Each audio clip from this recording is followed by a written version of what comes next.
Hello everybody. Today I'm going to show you what I'm doing on my car.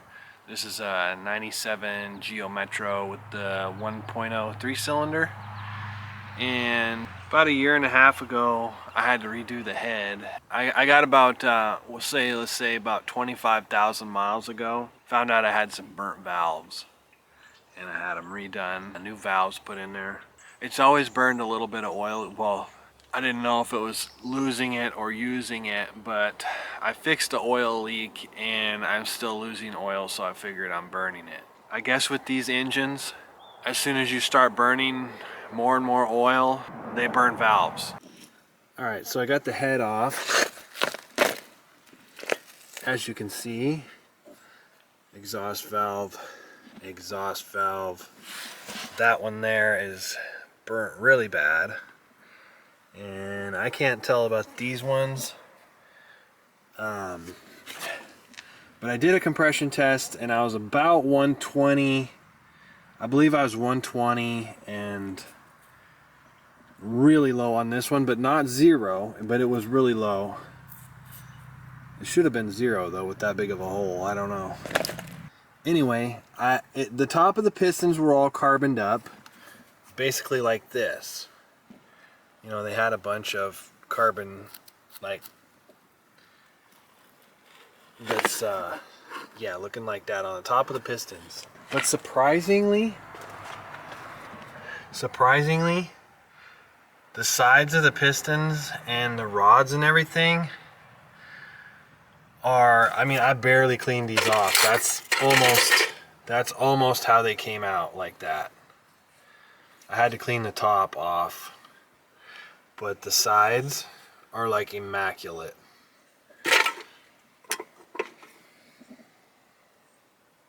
Even the ringlands were very clean. I mean, there's still a little bit of something. I haven't done hardly any cleaning to these. Just as I was taking them out, I, wiped them a little bit. But I am blown away at how clean the pistons are. I did nothing to the underside. And you can see,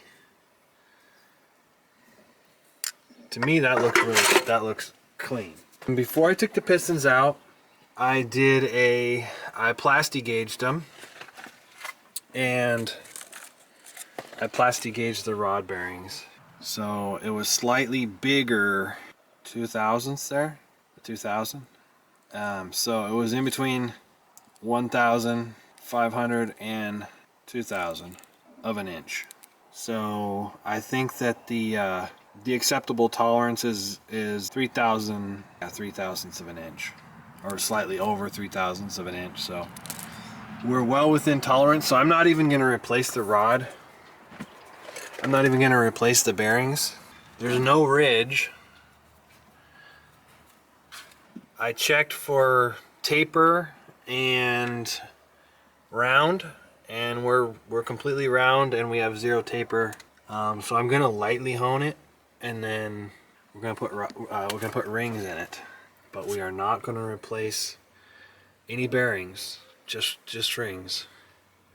So it's getting rings, valves, exhaust valves only, head gasket, intake and exhaust gaskets. I didn't do this last time, but it's recommended to do it because these are stretch bolts. So I ordered a set of head bolts, but I was really hoping to get this to 300,000 miles. What am I at? 254.6. I was trying to get to 300,000 before I put rings in it, but that just wasn't gonna happen. We were burning oil, but honestly, I never replaced a PCV valve before, and I should have.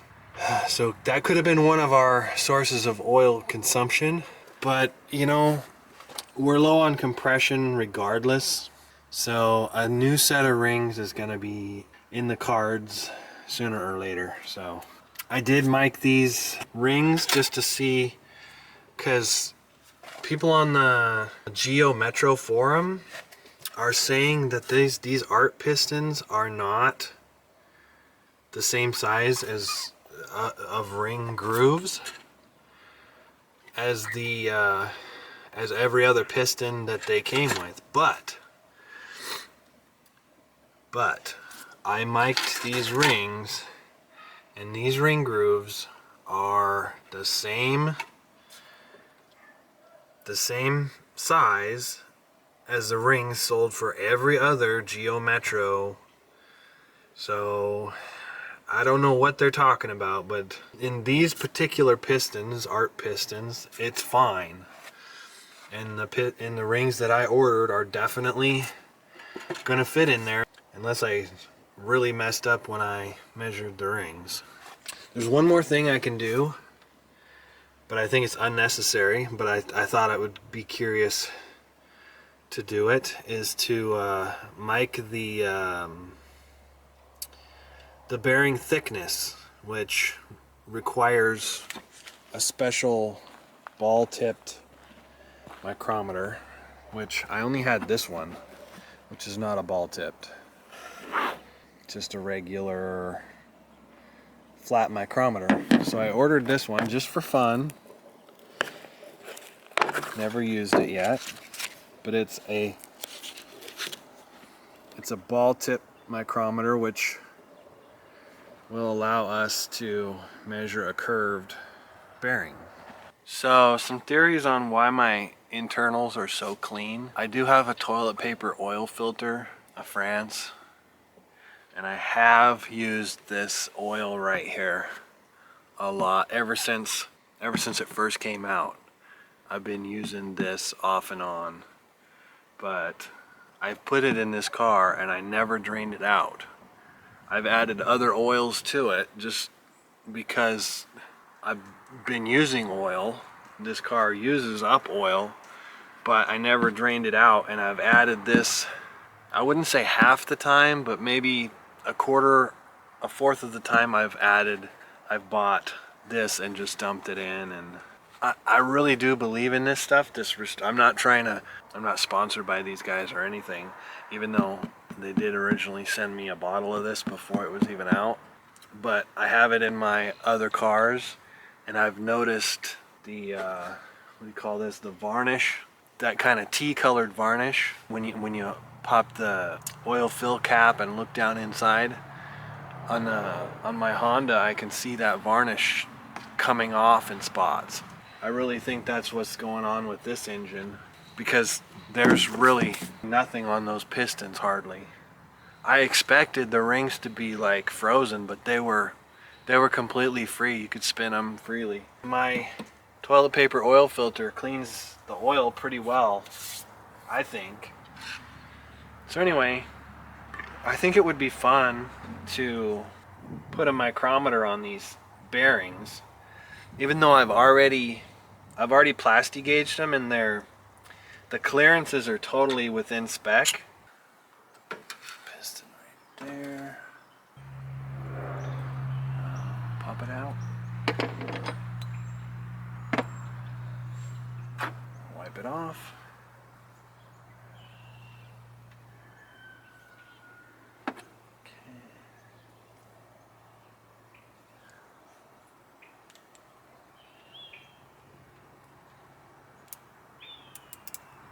Alright, so we got 50, 58, plus the closest on the vernier scale is going to be the 7.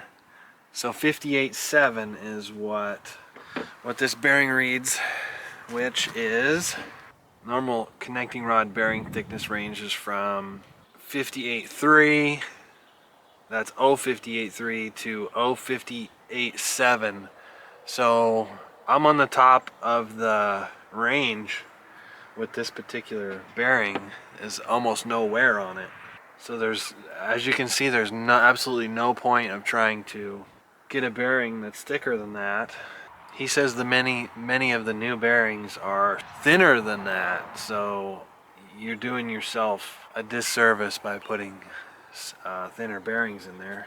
Just for fun, I'll go ahead and measure all of them. So that's on that part of the cap. And measure this part of the bearing.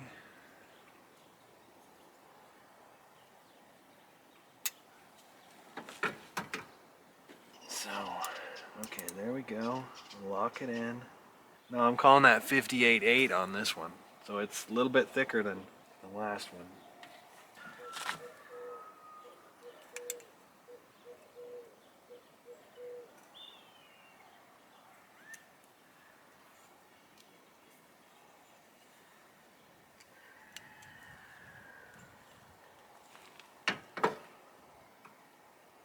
You obviously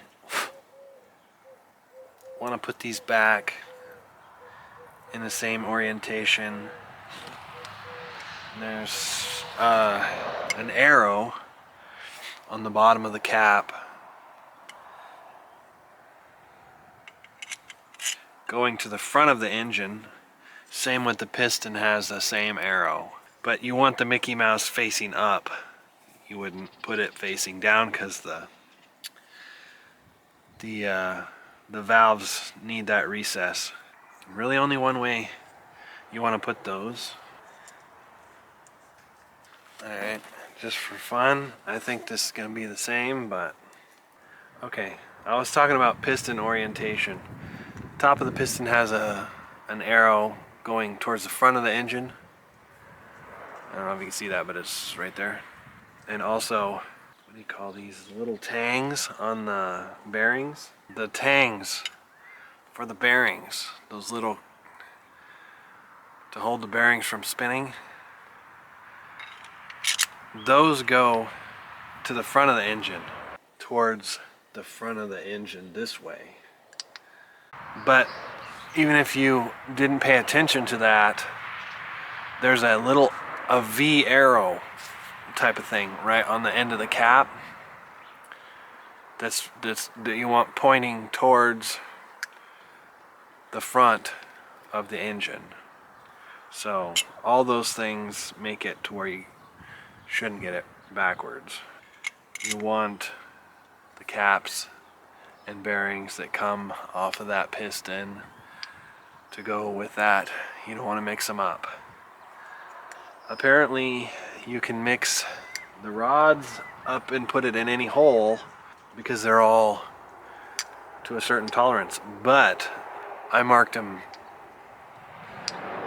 just for fun. Not for fun. I wasn't sure about it, so I marked which piston was which. I'm gonna put it in the same hole, so. I assume the engine builder who put this particular engine together at the factory, maybe he had a reason for putting this in number 2. I don't know. So anyway, put that there. So we got, on this one we have 58.7 on this one. So once you get the hang of this micrometer, it's pretty easy.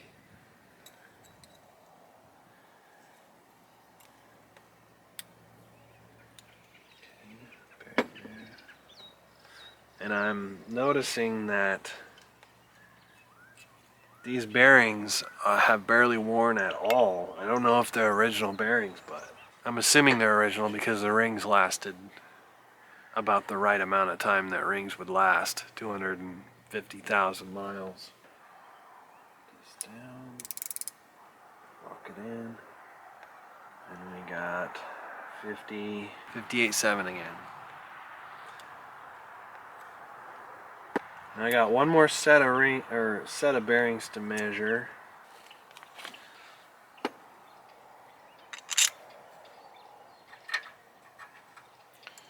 So if I did order bearings, I would want to make sure to measure the new bearings, because I guess there's a good chance that your old bearings could be in better shape than the new ones. Okay, that's the last piston to measure.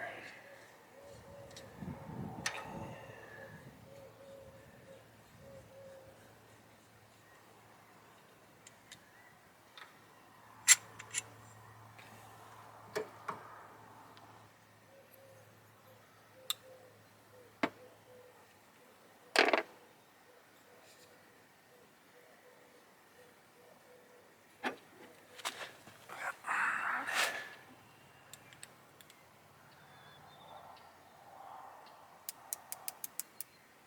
58.7 on this one too. Now that's read 0.0587.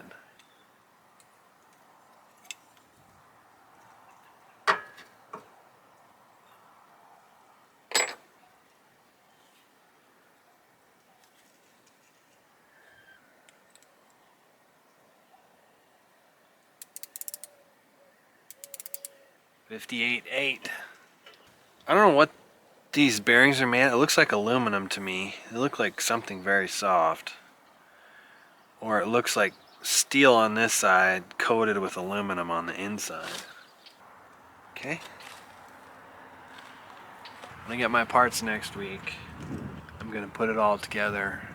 I guess I'll do a compression test right off the bat, just for fun, and then I'll drive it to break it in. I'm gonna do the break-in. Then I'll obviously want to maybe check the compression again to see how much it improved after break-in, but that should be fun, I guess. I was really surprised how clean also the oil pan was. Everything is clean except the top of the pistons had a lot of carbon on them, and then the valves had a lot of carbon on them. But everything else was spick and span. I don't really know how to tell much about the pistons, but, or not the pistons, but the rings. I don't know how to tell how bad they are, but I know they weren't given tremendous compression and the oil rings weren't functioning the way they should. As far as taking this engine down, I told you last time how easy it was to take the head off. From that to this is like, all I did was take the oil pan off, 10 or 15 bolts on the oil pan, little 10mm bolts on the oil pan. And literally, the next step is taking 2 bolts off for the rod cap and popping the piston out the top. There was no ridge, so they just popped right out. That's all that I've done. Well, before I popped them out, I torqued the caps back down to plastigauge them, and like I said, they're totally within spec. So that's pretty impressive to me. If these are original rod bearings, that's pretty impressive. And I'm just pretty impressed with the condition of the inside of the engine anyway. Like I say, it just burns oil and burns valves. So we're hoping to correct that. Anyway, look for the next video coming out shortly, where I will put this together and run a compression test. So we're getting close to that. Thanks everybody.